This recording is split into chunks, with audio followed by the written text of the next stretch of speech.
अस्सलाम वालेकुम students, hope so आप सब लोग ठीक ठाक होंगे।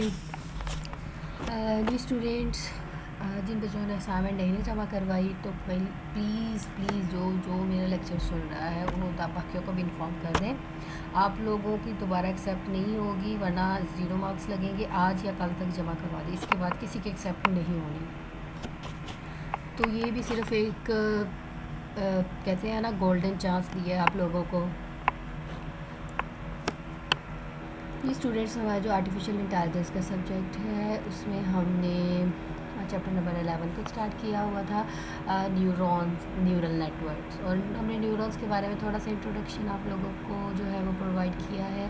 तो आप लोगों को बायोलॉजी का कंसेप्ट है इसके अंदर, लेकिन एक्चुअली अगर आप मशीन लर्निंग, डीप लर्निंग या आर्टिफिशियल इंटेलिजेंस की बात करते हैं तो वो ह्यूमन ब्रेन के साथ ही काम करता है, ह्यूमन ब्रेन जैसा ही काम करता है, तो उसको समझना ज़रूरी है। 320 पेज है artificial neurons. Artificial neural networks are model on the human brain. ठीक है जी, जैसे कैसे मॉडल है ह्यूमन ब्रेन जैसा, and consist of a number of artificial neurons. और जितनी वो आर्टिफिशियल न्यूरॉन्स हैं जिसके डेंटनीस बताई हैं आपको, सोमा बताया है, वो सारे सिग्नल जो हैं वो आपस में जैसे रिलेट होते हैं वो सारी चीज़ इसके अंदर आती हैं। Neurons in artificial neural network tends to have fewer connection than biological neurons, and neural network are all currently significantly smaller in term of number of neurons than human brains। तो actually देखिए, reality में तो इंसानी दिमाग जैसी कोई चीज़ तो बनाई नहीं जा सकती, वो तो अल्लाह ताला ने बनाई है ना। तो लेकिन उसकी जो साख्त है उससे स्मॉलर नंबर ऑफ़ न्यूरॉन्स ज़रूर जो हैं वो बनाए जा सकते हैं। ह्यूमन लाइक काम किया जा सकता है, लेकिन प्योर ह्यूमन नहीं बनाया जा सकता।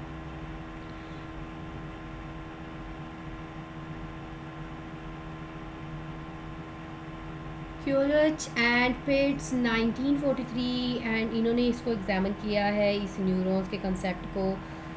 तो यहाँ पे जो बता रहा है कि हर जो न्यूरॉन है, मतलब एक नोड, हमारे जो ब्रेन में न्यूरॉन होता है उसको कंप्यूटर की सेंस में नोड कहेंगे। ठीक है जी, node in a neural network receive a number of inputs. वो आपकी जो नोड्स होती हैं वो इनपुट्स लेती हैं, and function called the activation function. और जो फंक्शन कॉल्ड है द एक्टिवेशन फंक्शन होता है, उसको नंबर ऑफ़ इनपुट वैल्यूज़ की फॉर्म में लेते हैं, और जो डिफरेंट लेवल्स के ऊपर एक्टिव होता है वो भी न्यूरॉन्स के ऊपर होती हैं। और फिर जो उसकी आउटपुट होती है न्यूरॉन की, वो उसकी as the form of functions levels. After that आपको आउटपुट प्रोवाइड होती है। तो हमारा दिमाग भी तो ऐसे होता है ना, इनपुट ले रहा है, समझ रहे हैं, फिर उसको याद करते हैं, देखते हैं, अंडरस्टैंड करते हैं, फिर जब पेपर होता है तो वो आउटपुट आप राइट आउट कर रहे होते हैं। तो ये भी यही ऐसे काम करती हैं आपकी कंप्यूटर की सेंस, आर्टिफिशियल इंटेलिजेंस। तो यहाँ पे x axis of each graph represent input level, और वाई एक्सिस रिप्रेजेंट कर रहा है आउटपुट को। ये देखिए जी, एक्स एक्सिस आपकी इनपुट है, वाई आपकी क्या है, आउटपुट को रिप्रेजेंट कर रहा है। तो ये आपका 3 एक्टिवेशन फंक्शन है, स्टेप फंक्शन और सिग्मॉइड फंक्शन, मतलब सिग्मा, लीनियर फंक्शन। ये 3 स्टेप फंक्शन होते हैं। जैसे कि ये एक्स एक्सिस में है, ये सीधी सेट रेट है तो ये +1। ये वाली जो आपकी लाइन है यहाँ पे पीक वैल्यू है इसकी, वो +1 को रिप्रेजेंट कर रही है, और आफ्टर दैट पीक वैल्यू से वो -1 को रिप्रेजेंट कर रही है। इस लीनियर फंक्शन में तो ऑटोमेटिकली ऐसे ही है। तो यहाँ पे इसको रिप्रेजेंट किया है। One of the most commonly use function in the step function linear threshold function. तो ज़्यादा जो है वो लीनियर फंक्शन को यूज़ किया जाता है।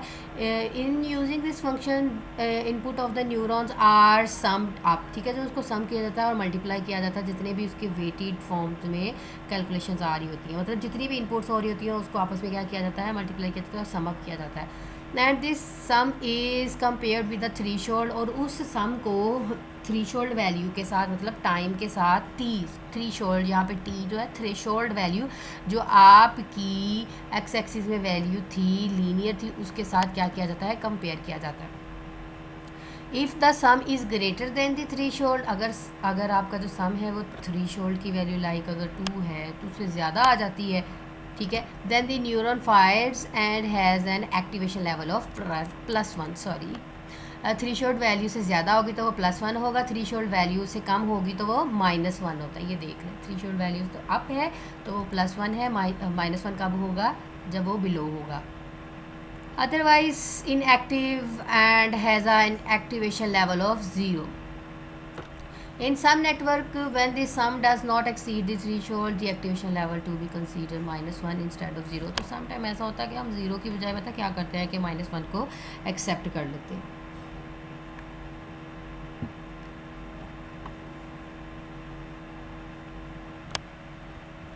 तो has the behaviour of neurons can be express in is as follows. हम ये लिखेंगे एक्स, जो भी आपकी जो वेटेड एक्स क्या है, वेटेड सम है. ठीक है, एक्स क्या है यहाँ पे, वेटेड सम है. एन यहाँ पे इनपुट्स टू द न्यूरॉन है. एन क्या है आपकी इनपुट ऑफ द न्यूरॉन. तो हमें पता है ये समीशन का साइन मतलब सम का साइन होता है. सम अप कर रहे हैं.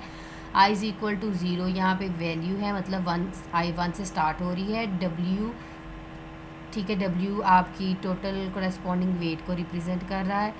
एक्स भी आपकी जो है वेटेड सम को रिप्रेजेंट कर रहा है. तो ये सारी चीज़ें यहाँ पे एलैबोरेट की गई हैं. X is the weighted sum of the N input. कितनी N inputs to the neuron, x1 to xn. तो एक्स आई टोटली कोलैबोरेट कर रहा है.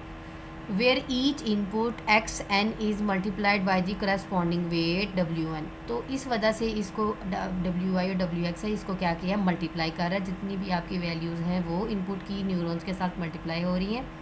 For example let us consider a simple neuron that has just 2 inputs. तो हम consider करते हैं simple neuron जो है वो 2 इनपुट्स लेता है. लेट्स सपोज, ये एग्जांपल आपको समझाई जा रही है आगे. 2 इनपुट्स हैं. Each of these input has a weight associated with it. तो बेटा देखो, अगर कोई वैल्यू होती है तो उसका वेट भी तो होता है ना, उसकी मिकदार होती है. तो इसलिए इसको वेट एसोसिएटेड कहा गया है. तो इसमें ये लाजमी होता है. जब हम नोड्स की बात करते हैं, न्यूरॉन्स की बात करते हैं, न्यूरल नेटवर्क की बात करते हैं या मशीन लर्निंग में, तो उसमें वेट का कॉन्सेप्ट लाजमी आता है. तो W1 की वैल्यू दी है, W2 की वैल्यू मतलब वेट 1 और वेट 2 की वैल्यू दी. इनपुट टू द न्यूरॉन्स, अब इनपुट टू द न्यूरॉन जो है, न्यूरॉन्स को हम इनपुट प्रोवाइड करें, x1 और x2 की वैल्यू है. एट देन क्या कर रहे हैं, आपकी जो वेट W1 है उसको x1 से मल्टीप्लाई कर रहे हैं. ठीक है, पहली वैल्यू को, और फिर W2 को x2 से मल्टीप्लाई कर रहे हैं और दोनों इनको क्या किया, सम अप किया. तो रूल भी तो आपको यही बताया है ना, x is the weighted sum of in multiple inputs, उसको सम अप करना है. The activation level y is defined for this neuron as. तो y लेवल के लिए क्या होगा, y इज़ इक्वल टू +1 और 0. ठीक है, आपकी थ्रीशोल्ड की वैल्यू अगर ग्रेटर देन है, x ग्रेटर देन है थ्रीशोल्ड की वैल्यू से तो +1 होता है. x लेस देन और इक्वल टू थ्रीशोल्ड हो तो वो 0 होता है. समटाइम हम इसको मोस्टली -1 कंसीडर करते हैं, जैसे कि आपको मैंने अब एग्जाम्पल में बताया. Hence t is less than और इक्वल टू 0.92. तो देन जो है वो आपका न्यूरॉन जो है वो फायर होगा और पार्टिकुलर इन्फॉर्मेशन सेट करेगा. अदरवाइज एक्टिवेशन लेवल इसका 0 पे होगा. A neuron that uses the linear activation function simply uses the weighted sum of inputs as its level activation. तो सिग्मोइड फंक्शन इनपुट जो है उसकी वैल्यू होती है -इनफाइनाइट टू +इनफाइनाइट. मतलब into an activation level is the range of 0 to +1. ये इसका level होता है आपके सिग्मोइड का. तो न्यूरल नेटवर्क जो होता है वो कंसिस्ट होता है आपके सेट ऑफ न्यूरॉन जो भी आपस में कनेक्टेड होते हैं, और उसको फर्दर आपस में एलैबोरेट करते हैं, सम अप करते हैं, मल्टीप्लाई करते हैं आपकी जो एसोसिएटेड वेट के वैल्यू के साथ. डिफरेंट इनपुट्स ले रहे होते हैं न्यूरॉन्स, फिर वो आपस में कनेक्टेड हैं, फंक्शंस लगते हैं. फंक्शन तो लाजमी लगेगा ना, डिफरेंट फंक्शन है वो, उसके फंक्शन अप्लाई होगा, फिर उसके बाद आपको आउटपुट प्रोवाइड की दी जाती है. जैसे हमारा ब्रेन काम करता है, इनपुट ले रहा है, उसको आपस में सोचेगा, डिफरेंट न्यूरॉन्स आपस में टकराते हैं, बातचीत करते हैं ना, हमें नहीं नज़र आ रहा था लेकिन हमारा ब्रेन इतनी इंस्ट्रक्शन फास्टली काम करता है. तो हम फ़ौरन से आउटपुट, कुछ लोग होते हैं जो फ़ौरन से आउटपुट दे देते हैं, कुछ लोग होते हैं जो सोचते हैं, तो उनके जो डेंट्रीज हैं उनके सिग्नल स्लो होते हैं. So in this way an input signal to the network is processed by the entire network. तो आपके entire network के ऊपर डिपेंड होती है जो भी आउटपुट प्रोड्यूस होगी, इनपुट के बेस पे आपकी आउटपुट जो है वो डिपेंड करती है. होप सो ये कंसेप्ट आप लोगों को क्लियर हो चुका होगा कैसे ये फार्मूला है, और आप लोगों को ये फार्मूला पता होना चाहिए और आप लोगों को ये मल्टीप्लिकेशन आनी चाहिए. जी नेक्स्ट पॉइंट है perceptrons. Perceptrons, which has first proposed by Rosenblatt 1958 in a simple neuron that is used to classify its input into one of two categories. मतलब इसने कहा कि ये दोनों में से कोई भी 2 कैटेगरीज हो सकती हैं, जैसे कि perceptron can have any number of input which are sometimes arranged into a grid. Perceptron जो है वो समटाइम्स नंबर ऑफ इनपुट्स के ऊपर डिपेंड होता है और समटाइम्स इसको हम ग्रिड की फॉर्म में अरेंज करते हैं. तो ये जो ग्रिड होती है वो आपकी इमेजेस की फॉर्म में रिप्रेजेंट हो सकती है, फील्ड हो सकती है, विजन हो सकता है. And so perceptrons can be use to carry out simple image classification और रिकॉग्निशन टास्क भी हो सकता है. A perceptron uses a step function that returns +1. तो इसने क्या करना है, +1 करना है if a weighted sum of input x is greater than threshold t. ठीक है, +1 तब करेगा जब ग्रेटर देन होगा, -1 कब करेगा जब x is less than to the less than और equal to t threshold. x formula वही है हमारा. ठीक है, ये भी उन्होंने ये प्रीवियस आपकी इक्वेशन लिखी है. अब देखें यहाँ पे दिस स्टेप इज़ ऑफर रिटर्न एज स्टेप एक्स. हाँ, तो स्टेप एक्स के लिए हम इसको कैसे लिखेंगे, स्टेप एक्स के लिए लिखना है तो बात तो वही है ना, फार्मूला तो चेंज नहीं ना हुआ, स्टेप एक्स के लिए लिखे. और यहाँ पे अगर हम इसको y के लिए लिखेंगे, activation function for a perceptron can be written as, तो हम अब इसको y के लिए कैसे लिखेंगे.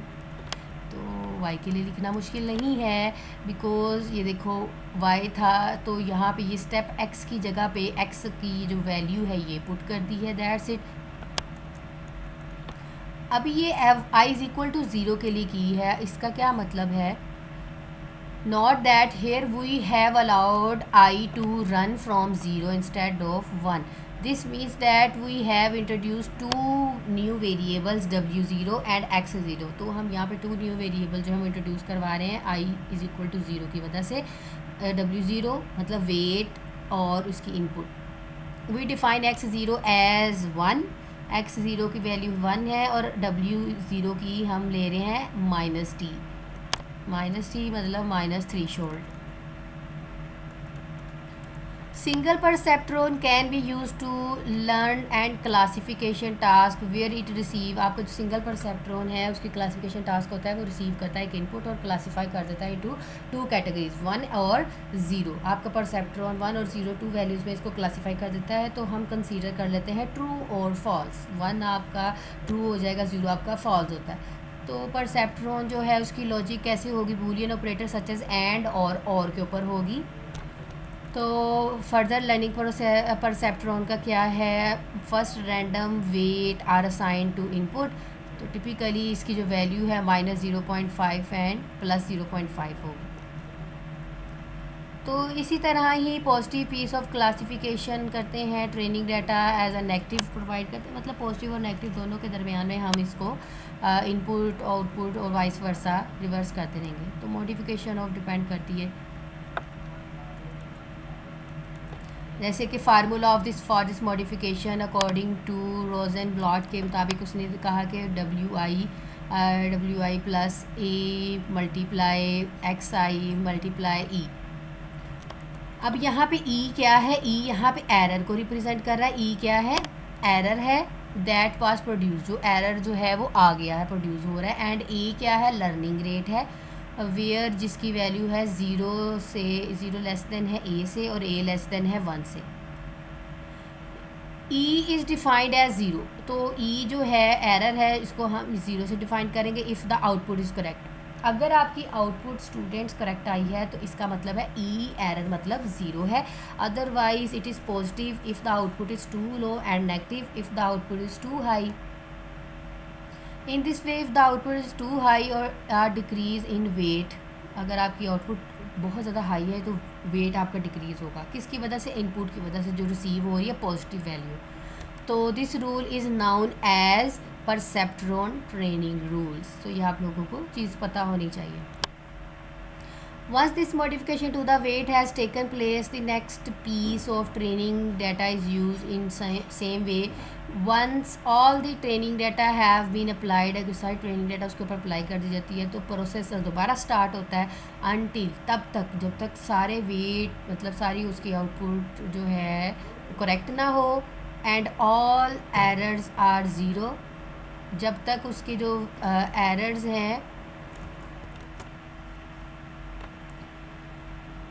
तब तक उसके जो वेट्स हैं वो करेक्ट ना हो and all errors are zero, जब तक उसके एरो ज़ीरो ना हो तब तक वो प्रोसीजर जो है वो स्टार्ट रहेगा.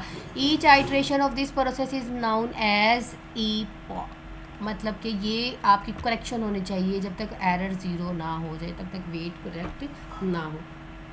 तो हम यहाँ पे एक सिंपल एग्जांपल है, we see how the perceptron can learn to represent the logical और फंक्शन फॉर टू इनपुट्स. कैसे टू इनपुट्स के ऊपर लॉजिकल और फंक्शन लगता है. We will use a threshold of zero, T is equal to zero and learning rate इसका जो है वैल्यूज़ ली हैं 0.2.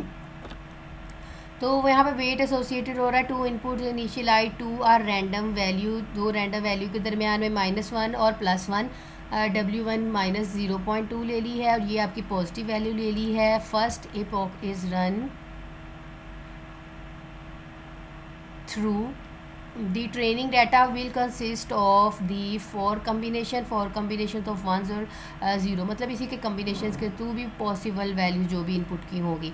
तो x1 ये ज़ीरो ले लें, x2 इसका ज़ीरो ले लें एंड आवर एक्सपेक्टेड आउटपुट क्या होगी x1 और x2, चूँकि और का फंक्शन इसके ऊपर लग रहा है ना, हमने ऊपर बताया आपको कि और लगे तो इसको दोनों को क्या है x1 और x2 और ज़ीरो ही है. वही apply our formula for y. अब y के लिए अप्लाई कर रहे हैं स्टेप वो जो हमने ऊपर इसी फॉर्म में ही हमने पुट की थी वैल्यू. अब स्टेप 1 है 0 मल्टीप्लाई -0. देखिए आपका जो वेट 1 है W1 को x1 से मल्टीप्लाई करना है, W2 को x2 से मल्टीप्लाई करना है.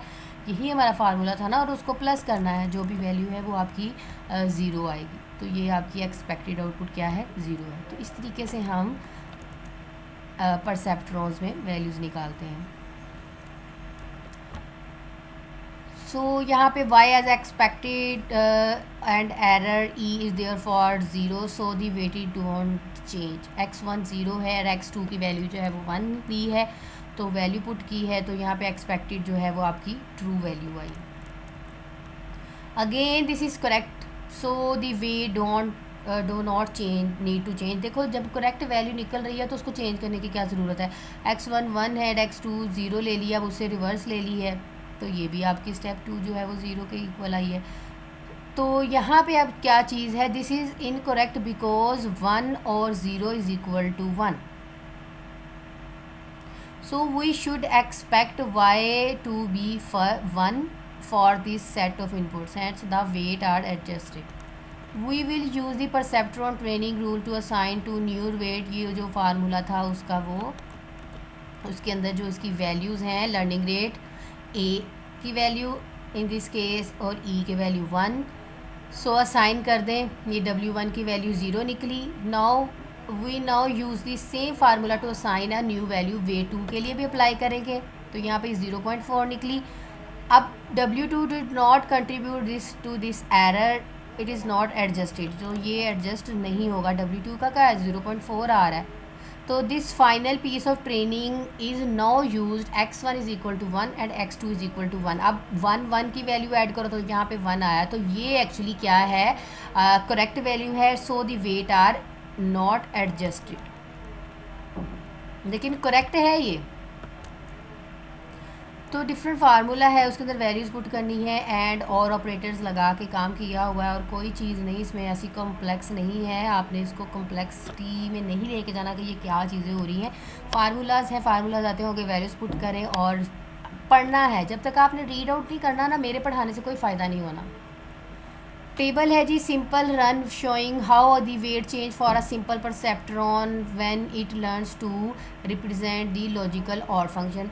बेटा ये ऐसे है, एक इनपुट दूसरे न्यूरॉन के पास जाती है, फिर न्यूरॉन जो उसके पास परसेप्ट्रॉन्स होते हैं, परसेप्ट्रॉन्स फर्दर आगे कैसे उसके ऊपर फंक्शन अप्लाई होते हैं, फिर आपको कैसे आउटपुट मिलती है। तो आपस में ये इतना सारा काम, इतनी सारी कैलकुलेशंस होती हैं। ये सारे आपके इपोक हैं जी, इसकी वैल्यूज़ दी गई हैं, मतलब करेक्टली आनी चाहिए ना। ये आपकी करेक्ट वैल्यूज़ हैं। x1 x2 की वैल्यूज़ दी है। एक्सपेक्टेड ये देखो जी 0 0 के लिए हमने किया है, एक्चुअली y1 और 0 के लिए हमने यहाँ तक तो किया है ना। तो ये एक्सपेक्टेड सारी जो है टेबल कंप्लीट किया हुआ है। 0 0 1 1 0 0 1 1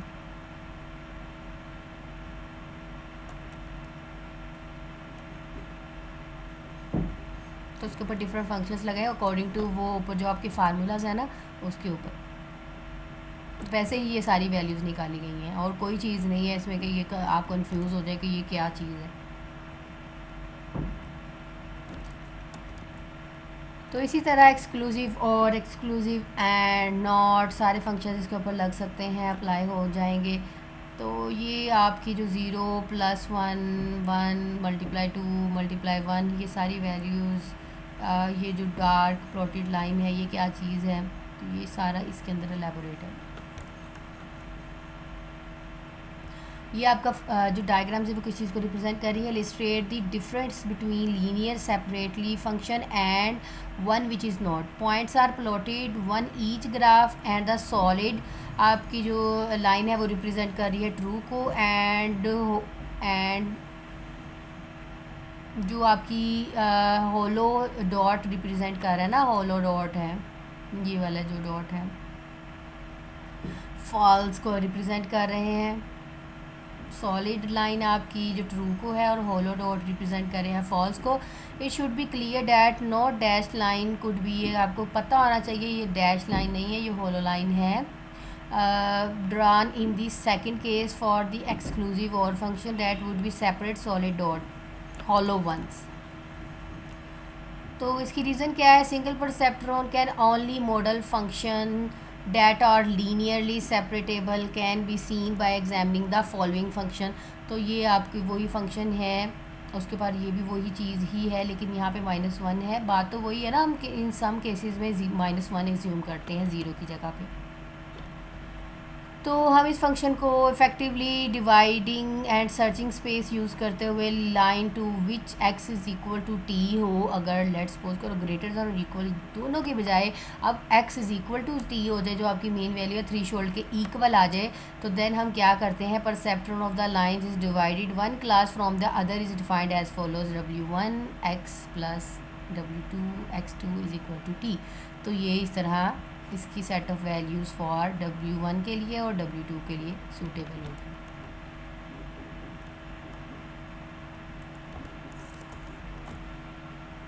ओके जी स्टूडेंट्स, यही था कि लेक्चर को वाइंड अप करें और आप लोगों ने इस फार्मूलाज को इनको अंडरस्टैंड करना है। देखिए जब तक आपको न्यूरॉन्स, परसेप्ट्रॉन्स, न्यूरल नेटवर्क आपको इसको अंडरस्टैंड करना है, तो आप लोगों को जो नोड्स, इनपुट, वेटेड, थ्रेशोल्ड, इसका कंसेप्ट क्लियर होना चाहिए। तो एक्चुअली यही फार्मूलाज हैं। हमने तो जब MS की रिसर्च की थी, यकीन माने स्टूडेंट्स मुझे इन चीज़ों के बारे में कुछ नहीं पता था और आप लोगों को थ्रू आउट पढ़ा रही हूँ मैं।